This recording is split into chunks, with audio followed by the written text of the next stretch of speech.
Hopefully this works. It's working. Okay. For a second there, I had to like restart everything. It didn't want to go live. And I don't really know why, but we're good now. We're a minute late, but we're here. It's happy Monday. Today is day 21, positive success habits. Finances is what we're talking about tonight.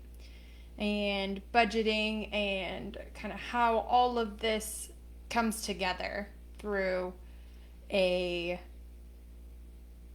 positive mindset, creating new habits, going after your goals, having a vision.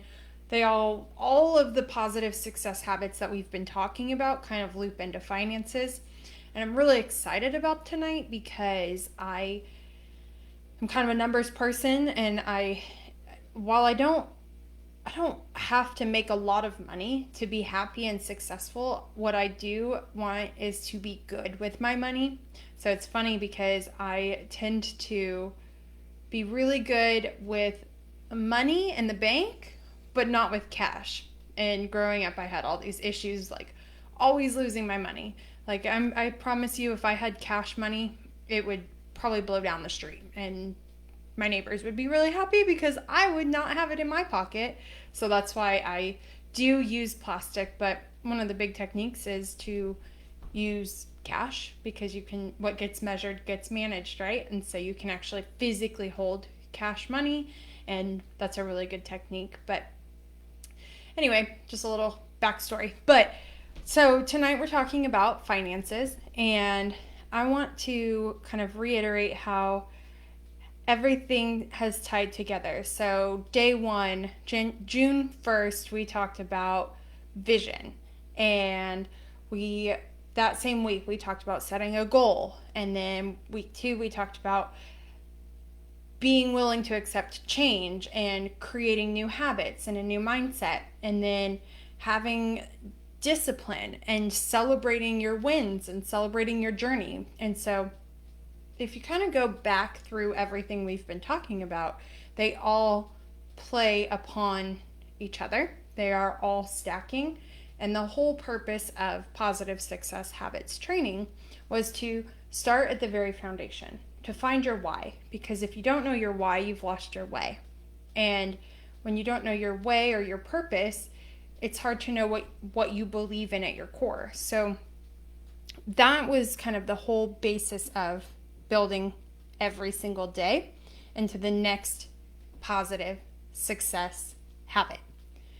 So because we're talking about finances, we're going to talk about this pretty broad idea.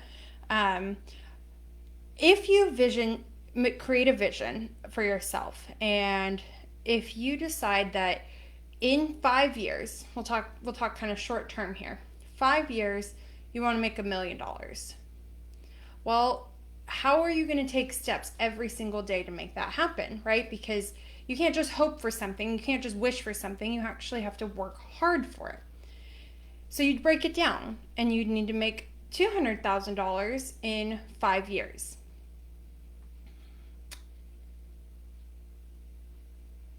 And I'm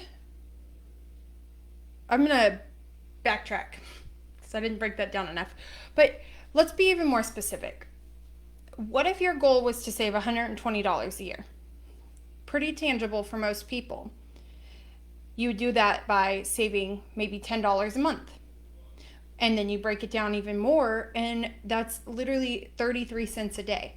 And when you start breaking it down into these little bite-sized pieces, into the smallest possible piece, it seems pretty tangible, right? So when you're creating any type of goal, be smart about it, be super specific, make it measurable, attainable, realistic, and timely. So when we're saying we want to save $120 in 1 year, then it's pretty easy to back into how you're going to make that happen. Because again, what gets measured gets managed, right? The most important thing to do when you're creating SMART goals, or you're trying to create a vision for something, is to make time your asset, because it is absolutely a non-renewable resource. And Right now, during COVID-19, during all these changes in our world, there are going to be people who rise above because they were willing to put in the effort and the hard work right now and take advantage of this time when other people are kind of lost and confused. So cultivate these new ideas, nourish your brain and your body, and really grow and expand on who you are at your core, and be a little bit better than you were yesterday, and keep trying to improve and impress yourself every single day. And then you'll see that your habits will change and you can grow from that. So, one of the big things that I like to say is to start writing, start to journal, write down your 3 positives every day, write down your 3 goals and dreams. Because if you're really honing in on where you want to go, you'll be able to get to that next level. Get excited about your future. And if that means that we're talking about finances, decide what you're excited for. Just determine what creates success for you. And obviously it'll take time. You'll get a little bit closer to your goal every single day. And if you accept that there are 3 things that will probably happen along the way, is you will make mistakes, you'll get frustrated and overwhelmed, and there might even come a moment when you're like, I failed at this, I don't know how to move forward. But take it as a learning opportunity and grow from that. And number 3 is, people may even question what you're doing, but do it for you. Show up at your core and know that you're doing these things. You're not going out to dinner with your friends, and you're not spending extra money to go do this because you're trying to save for your future. You're setting a goal to be more financially stable. And while people might question you right now, and it might be hard right now, you'll be happy that you did that for the future you, right? So we've talked about this a lot, is have a plan, work your plan, celebrate your plan. Because with no plan, there's no success. Minutes lead to hours, leads to days, leads to weeks, months, years. All of a sudden you're like, whoa, you look back and you're like, I don't know what just happened. So make sure you have a plan, you work your plan, and you celebrate your plan to be a little bit better off than you were before. So perhaps you know this, perhaps you don't, but most millionaires have 7 income streams. If you want to be a millionaire, which was what the question was at the beginning, where we started with all of this, do you have 7 forms of income? Are you earning income? Do you have profit income, interest income, dividend income, rental income, capital gains, royalty income? Like, how are you gaining money? Because if you're not trying to gain money through these different paths, then what makes you think you're going to be a millionaire? Because just thinking something's not going to get you to that next level. On day 12, we talked about the gap analysis when we were talking about habits. And just really quickly, let's talk about how if you're currently here, we're just going to put a little mediocre face. If you're currently here because you want to get a new car, and this is your desire, and that getting a new car would make you happy, well, how are you going to get from here to here? You have to determine your why. Why do you want a new car? Maybe it's old. Maybe it needs an upgrade. Maybe all the things, right? Like, I've personally driven the same car for over 10 years. So I know that my why is it has issues. I need to get a new car because I want to improve that area of my life. So then I'm going to say, well, how am I going to do that? I'm going to figure out that, well, this is the path of least resistance. I want to get from point A to point B. This would make me happy. So this is my why. This is my how. These steps along the way, this is my action items. These are my what. How do I get from here to here? I'm going to put in tangible steps, right? And then I'm going to refine that step every time that I go from here. Maybe I'll make it a little bit easier here and here. And a good example, a good way to get here if you want a new car is actually think about think about needing a down payment, right? And your car payment's going to cost you $300 a month, and you know that that's the vehicle that you want. Well, if you go out and purchase that new car today, you might be happy for the moment, but then when your car payment comes in, you'll be like, whoa, I can't handle this because I haven't created good habits and I haven't trained myself to be able to afford this car. So start saving today before you need the car, before you want the car, and pretend like you're making that car payment. Do that for at least 6 months. So if it's $300, you've got 6 months of saving. You're creating new skills, right? You're creating the fact that you can now afford this car. You're budgeting better.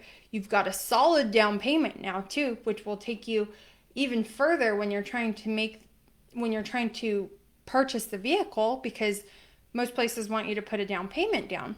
So by changing your habits now and by changing the way you're doing things right now, you can implement small changes, because small changes over time are what make great successes, and learn how to afford the vehicle before you even purchase it. When we think about like life formulas, there's a couple easy ones. If you want to save more money, don't go buy stuff, right? If you want to lose weight, consume less calories, move your body more. Two pretty simple things that we've been talking about. And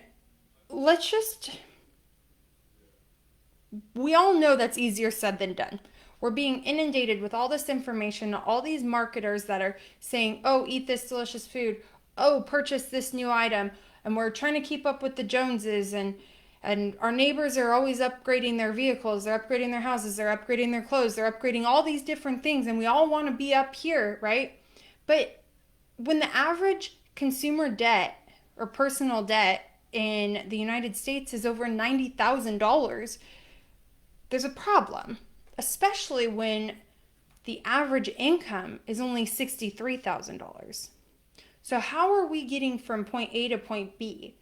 Well, it's because banks and creditors make their money off of you when you don't make your payments, right?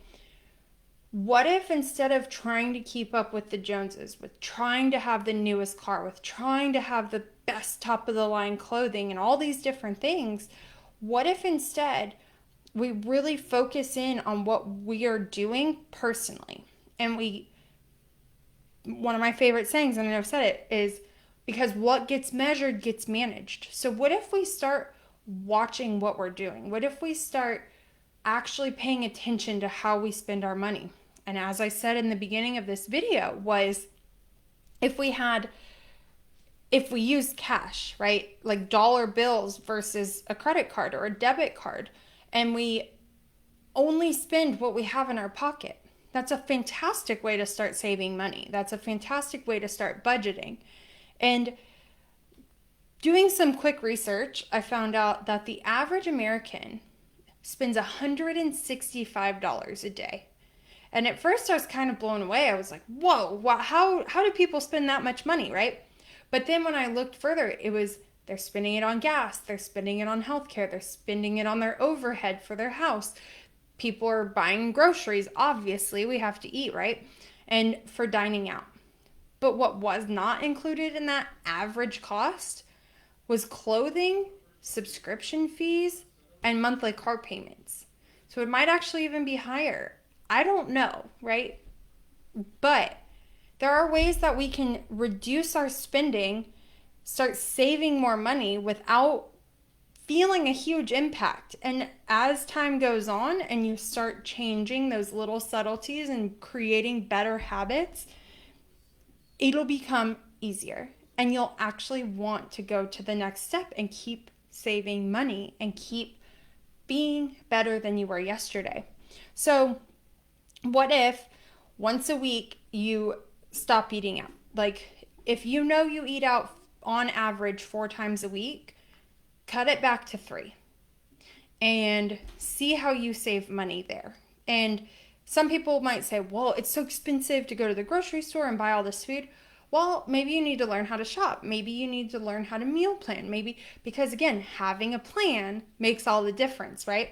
So if you made a plan and you worked your plan, then you would be saving money. So instead of eating out once a week, or I'm sorry, 4 times a week, and you decided to knock it back by only one day, right? That's all we're saying.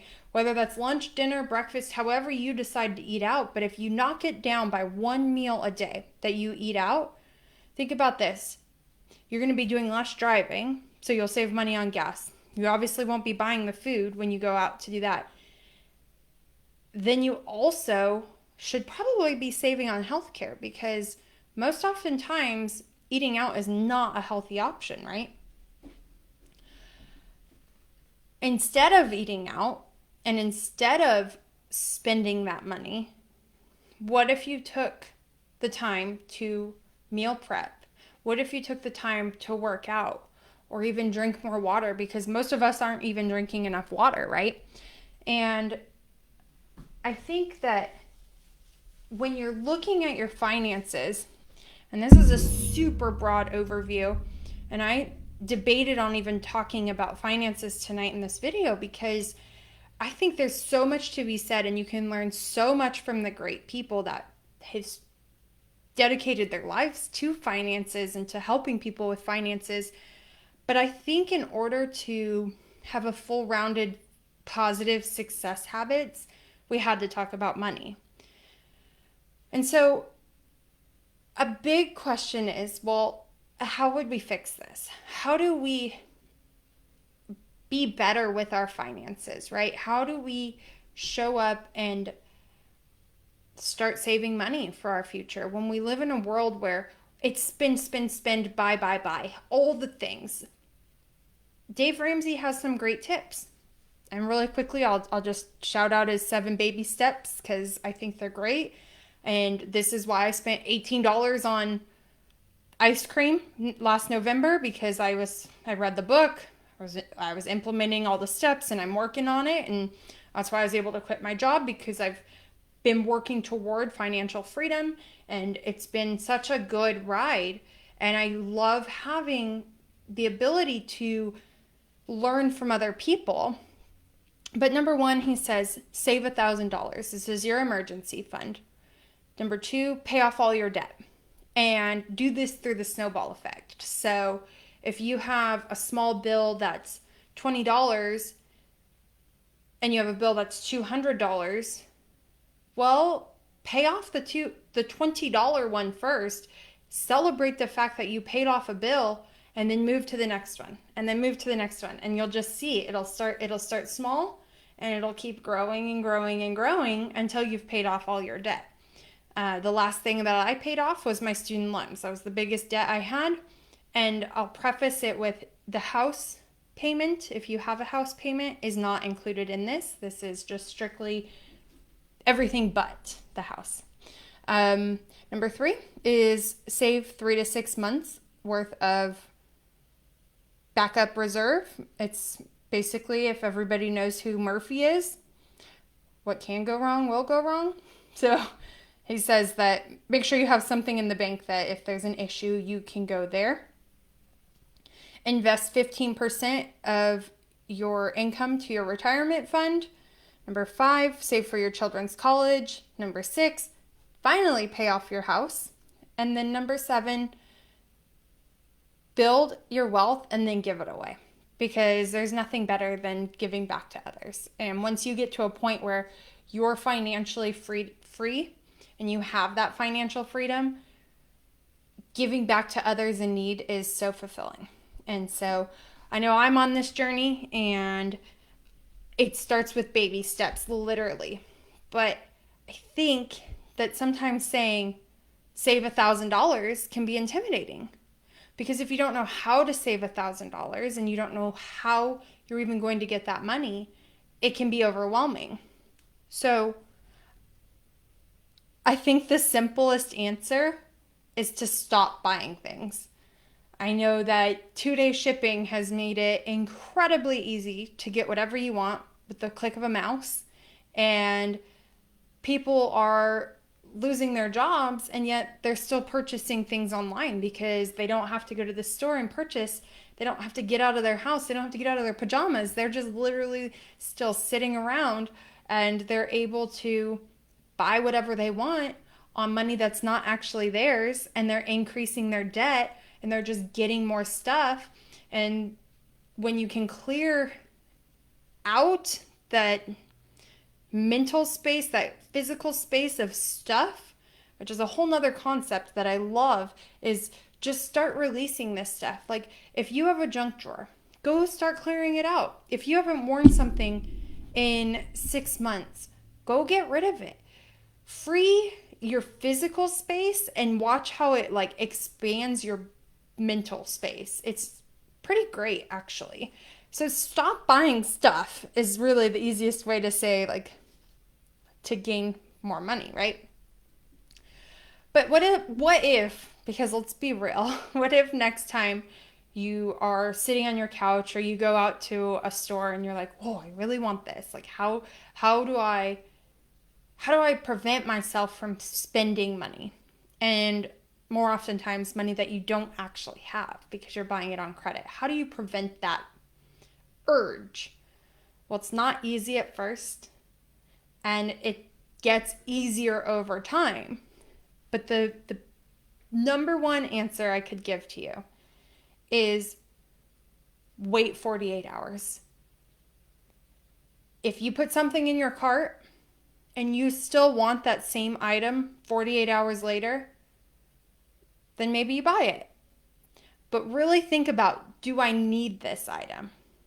And do I need this item now? So I've got 5 things that I would say ask yourself if you want to save money. These are the ways you can save money. So number 1, do you need it now? Yes or no? Obviously, if it's like I need some food in my pantry, then buy the food. But if it's, oh, I have 3 black skirts and I want another one, do you really need that extra black skirt? The answer is probably no. But only you can answer this question, right? That's what the whole basis on positive success habits is only you can determine if you're going to go to the next level. Okay, number 2, figure out how many hours you would have to work for it. So if your income is, we'll say your gross income, it's $20 an hour, and that skirt cost $30, you're going to have to work for an hour and a half to pay for that skirt. Is it worth it? If the answer is yes, then buy the skirt. But if the answer is no, then wait. Wait 48 hours and decide if you really needed that skirt or if you were just going for instant gratification and you were looking for some sort of satisfaction to make you happy, to get that endorphin and that dopamine rush, which we talked about, the EDSO, and the endorphin and the dopamine rushes. Those are selfish. Those are to make us happy right now for us, right? So number 3, make a plan. So if you need to go out and you need to go get food and gas and groceries and, I don't know, clothes, instead of zigzagging all across town or taking 6 different days to go do one item each time, because right, gas costs money, map out how you're going to go and basically make a loop and go from point A to point B to C to D and go around, because time is a valuable resource and you can never renew that. So not only do you save time by doing this, but you also save money if you're not driving around in circles. And if you're planning out where you're going and you're only sticking to your list, right? Making a list is also part of a plan, then you'll save some money, which could be a good thing. Number 4, we've talked about this one since the beginning, is use cash. And number 5, and this is kind of the kicker, Will it add value? If you buy that new skirt, will it bring you happiness? Will it add value to your life?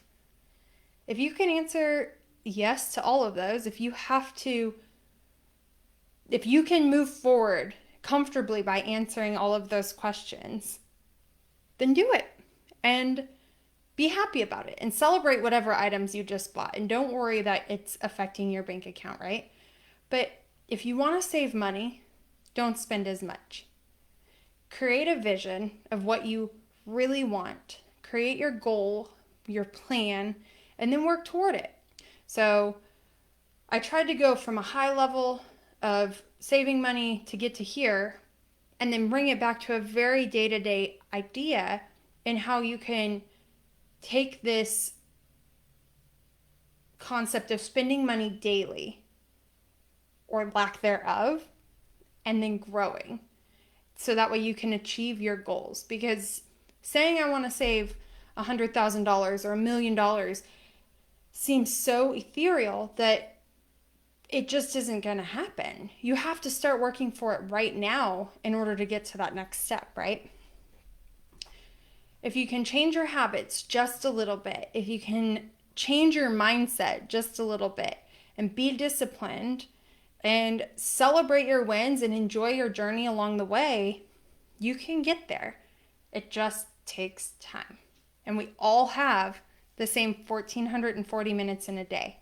So use your time wisely to invest in yourself and invest in your future.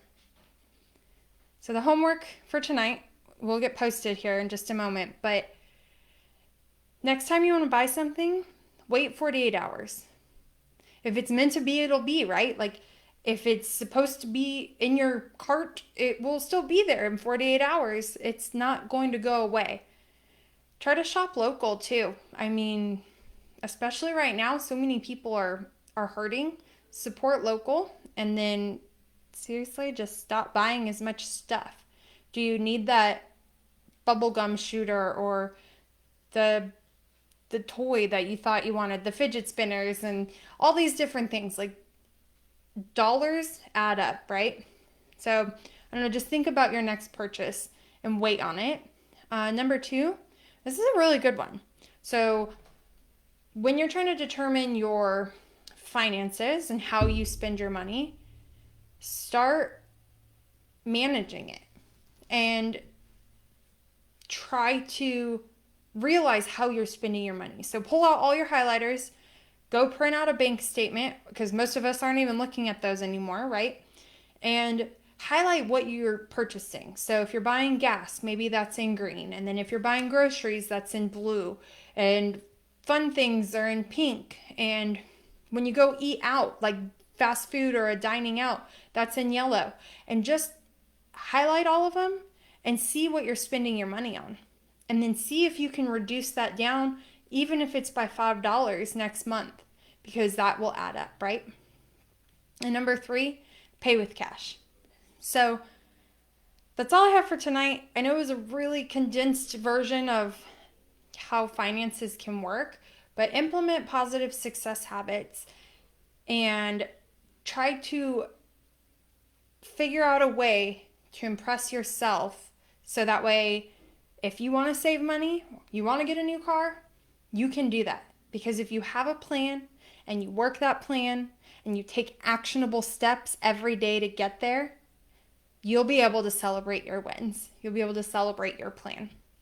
I hope you all have a great night, and I will talk to you tomorrow for our last night, and it'll be a recap night. So I look forward to it. Bye.